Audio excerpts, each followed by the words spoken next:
ಇನ್ನು ಇತ್ತೀಚೆಗೆ ಮೈಸೂರಿನಲ್ಲಿ ಪುಡಿ ರೌಡಿಗಳ ಅಟ್ಟಹಾಸ ಅಥವಾ ಪುಡಿ ರೌಡಿಗಳು ತಮ್ಮ ಬಾಲವನ್ನ ಬಿಚ್ತಾ ಇದ್ದಾರೆ ಅಂತ ಅನ್ಸುತ್ತೆ. ಅವ್ರ್ಯಾರಿಗೂ ಕೂಡ ಪೊಲೀಸರ ಭಯನೇ ಇಲ್ವಾ ಅಂತ. ಕಾರಣ ಏನು ಅಂದ್ರೆ ಮತ್ತೆ ಮಚ್ಚುಲಾಂಗು ಮೈಸೂರಲ್ಲಿ ಜಲಪಡಿಸಿರೋದು. ಕ್ರಿಕೆಟ್ ಆಟದ ವಿಚಾರದಲ್ಲಿ ಗಲಾಟೆಯಾಗಿ ಮಾರಾಮಾರಿ ಆಗಿದೆ. ಮಚ್ಚುಲಾಂಗ್ ಇಟ್ಕೊಂಡು ಬಂದಿದ್ದಾರೆ. ಮೈಸೂರು ಜಿಲ್ಲೆ ರಾಜೀವ್ ನಗರದಲ್ಲಾಗಿರೋ ಘಟನೆ ಇದು. ಸೆಕೆಂಡ್ ಸ್ಟೇಜ್ ಅಫ್ಜರ್ ಮಸೀದಿ ಸಮೀಪದಲ್ಲಾಗಿರೋ ಘಟನೆ.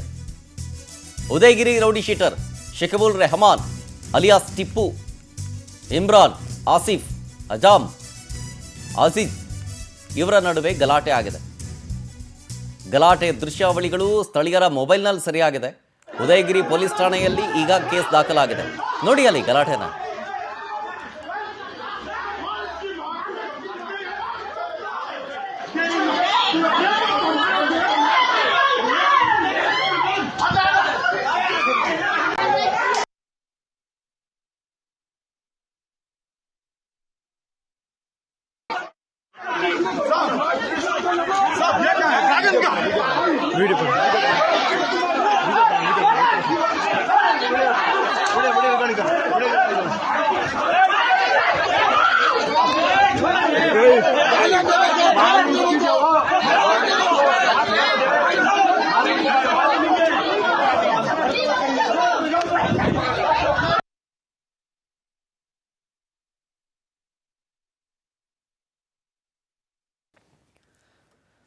ನೋಡಿ, ಕಳೆದ ಒಂದು ವರ್ಷದ ಒಳಗಡೆ ಹಲವು ಕೇಸ್ಗಳಾಗ್ತಾ ಇದ್ದಾವೆ ಮೈಸೂರಿನಲ್ಲಿ.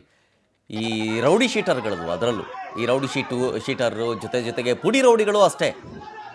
ಏರಿಯಾದಲ್ಲಿ ನಾನು ದೊಡ್ಡ ಹೆಸರು ಮಾಡಬೇಕು, ನಾನು ಕಂಡ್ರೆ ಭಯ ಪಡಬೇಕು, ಚಿಲ್ಟು ಪಲ್ಟುಗಳೆಲ್ಲ ಅಂತೇಳಿ ಬಯಸೋರ ಸಂಖ್ಯೆ ಜಾಸ್ತಿ ಆಗ್ತಾ ಇದೆ ಅಂತ ಅನಿಸುತ್ತೆ ಮೈಸೂರಿನಲ್ಲಿ.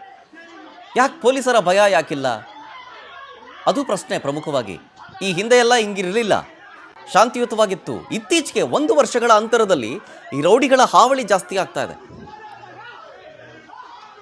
ಡೀಟೇಲ್ಸ್ ಕೊಡ್ತಾರೆ ಇನ್ನಷ್ಟು ನಮ್ಮ ಮೈಸೂರು ಪ್ರತಿನಿಧಿ ಪ್ರೇಮ್ ಕುಮಾರ್ ಫೋನ್ ಸಂಪರ್ಕದಲ್ಲಿ. ಪ್ರೇಮ್ ಕುಮಾರ್, ನಾನು ಹೇಳ್ತಾ ಇದ್ದೆ, ಇತ್ತೀಚೆಗೆ 1 ವರ್ಷಗಳ ಅವಧಿಯಲ್ಲಿ ಕ್ರೈಮ್ ರೇಟ್ಗಳು ಅಥವಾ ಈ ರೌಡಿ ಶೀಟರ್ಗಳು ಮೈಸೂರಿನಲ್ಲಿ ಬಾಲ ಬಿಸ್ತಾ ಇದ್ದಾರೆ ಅಂತ. ಯಾಕೆ ಪೊಲೀಸರು ಕ್ರಮ ತಗೊಳ್ತಾ ಇಲ್ವಾ ಅಥವಾ ಪೊಲೀಸರ ಭಯನೇ ಇಲ್ವಾ ಅಂತ ಇಂಥವ್ರಿಗೆ? ಮೈಸೂರು ಜಿಲ್ಲೆಯಲ್ಲಿ ಒಂದು ರೌಡಿಗಳ ಅಟ್ಟಹಾಸ ಒಂದು ಮಿತಿ ಮೀರ್ತಾ ಇದೆ ಅಂತ ಹೇಳ್ಬೋದು. ಕಳೆದ 1 ವರ್ಷಗಳಿಂದಲೂ ಕೂಡ ಕೆಲವೊಂದು ಕೊಲೆಗಳಾಗ್ತಾ ಇರುವಂತದ್ದು, ಕೆಲವೊಂದು ಪುಡಿ ರೌಡಿಗಳು ಮಚ್ಚನ್ನ ಹಿಡಿದು ರಸ್ತೆಯಲ್ಲಿ ಓಡಾಡುವಂತದ್ದಾಗಿರ್ಬೋದು, ಮತ್ತೆ ಸ್ನೈಕ್ ಸ್ನ್ಯಾಕಿಂಗ್ ಆಗಿರ್ಬೋದು, ಮತ್ತೆ ರಾಬರಿಗಳಾಗಿರ್ಬೋದು, ಇಂತಹದೊಂದು ಎಲ್ಲಾ ಘಟನೆಗಳನ್ನ ನೋಡ್ತಾ ಇದ್ರೆ ಮೈಸೂರಿನಲ್ಲಿ ಎಲ್ಲೋ ಒಂದ್ ಕಡೆ ಒಂದು ಕಾನೂನು ಸುವ್ಯವಸ್ಥೆ ಹದಗೆಟ್ಟಿದೆ ಅಂತಾನೆ ಹೇಳ್ಬೋದು. ಹೀಗಾಗಿ ಕೂಡ ಪುಡಿ ರೌಡಿಗಳಾಗಿರ್ಬೋದು, ಮತ್ತೆ ಅಲ್ಲಲ್ಲಿ ಕೂಡ ಕಳ್ತನಗಳಾಗ್ತಾ ಇರುವಂತದ್ದು ಕಂಡುಬರ್ತಾ ಇರುವಂತದ್ದು ಎಲ್ಲಾನು ಕೂಡ ಹಿನ್ನೆಲೆಯಲ್ಲಿ ಕೂಡ ನಿನ್ನೆಯಷ್ಟೇ ಉದಯಗಿರಿ ಪೊಲೀಸ್ ಠಾಣಾ ವ್ಯಾಪ್ತಿಯ ರಾಜೀವ್ ನಗರದಲ್ಲಿ ಏನು 2 ಗುಂಪುಗಳ ನಡುವೆ, ಅಂದ್ರೆ ಕ್ರಿಕೆಟ್ ವಿಚಾರಕ್ಕೆ ಸಂಬಂಧಿಸಿದಂತೆ 2 ಗುಂಪುಗಳ ನಡುವೆ ಗಲಾಟೆ ಆಗಿರುವಂತದ್ದು, ಗಲಾಟೆ ದೃಶ್ಯಾವಳಿಗಳಲ್ಲಿ ಸರಿಯಾಗಿರುವಂತದ್ದು, ಮಚ್ಚು ಲಾಗುಗಳಿಂದ ವ್ಯಕ್ತಿಯ ಮೇಲೆ ಹಲ್ಲೆ ಆಗ್ತಾ ಇರುವಂತದ್ದು, ರೌಡಿ ಶೀಟರ್ಗಳು ಇಬ್ಬರು ಕೂಡ ಹಲ್ಲೆಗೆ ಒಳಗಾಗ್ತಾ ಇರುವಂತದ್ದು, ಒಬ್ಬರ ಮೇಲೆ ಒಬ್ಬರು ಮಚ್ಚಿನಿಂದ ಹಲ್ಲೆ ಮಾಡ್ತಾ ಇದ್ದಾರೆ. ಇದನ್ನಾಗಿ ಕೂಡ ಸ್ಥಳೀಯರು ಸಾಕಷ್ಟು ಬಿಡಿಸೋದಕ್ಕೆ ಪ್ರಯತ್ನ ಪಟ್ಟರು ಕೂಡ ರೌಡಿಗಳು ಮುಂದೆ ನುಗ್ಗಿ ಅವರನ್ನು ಕೂಡ ಮಚ್ಚಿನಿಂದ ಹಲ್ಲೆ ಮಾಡುವಂತಹ ಘಟನೆಗಳು ಕೂಡ ಒಂದು ಕ್ಯಾಮೆರಾಗಳಲ್ಲಿ ಸೆರೆಯಾಗ್ತಾ ಇರುವಂತದ್ದು.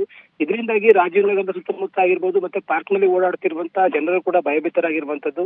ಪೊಲೀಸರು ಈ ಎಲ್ಲಾ ದೃಶ್ಯಾವಳಿಗಳನ್ನ ಆಧರಿಸಿ ರೌಡಿಗಳನ್ನ ಮಟ್ಟ ಹಾಕ್ಬೇಕು, ಮತ್ತೆ ಅಲ್ಲಿರುವಂತಹ ಜನರನ್ನ ಭಯಪಡಿಸುವ ನಿಟ್ಟಿನಲ್ಲಿ ರೌಡಿಗಳು ಇದ್ದಾರೆ, ಅವರೆಲ್ಲರೂ ಕೂಡ ಎಡಬಿರಿ ಕಟ್ಟಬೇಕು ಅಂತ ಹೇಳಿ ಸ್ಥಳೀಯರು ಆಗ್ರಹ ಮಾಡ್ತಿರುವಂತದ್ದು. 2 ಗುಂಪುಗಳ ನಡುವೆ ಗಲಾಟೆ ಆಗಿರುವಂತದನ್ನ ಪೊಲೀಸರು ಒಂದು ಉದಯಗಿರಿ ಪೊಲೀಸ್ ಠಾಣಾ ವ್ಯಾಪ್ತಿಯಲ್ಲಿ ಪ್ರಕರಣ ದಾಖಲಾಗಿರುವಂತದ್ದು. ಹಲ್ಲೆಗೊಳಗಾದವರು ಮತ್ತೆ ಹಲ್ಲೆ ಮಾಡಿದವರ ವಿರುದ್ಧ ಒಂದು ಪ್ರಕರಣವನ್ನ ದಾಖಲು ಮಾಡಿಕೊಂಡು ಅವರ ಸೂಕ್ತವಾದ ತನಿಖೆಯನ್ನ ಮಾಡ್ತಿರುವಂತದ್ದು. Sharath. Okay, thank you Prem Kumar ಡೀಟೇಲ್ಸ್ಗಾಗಿ.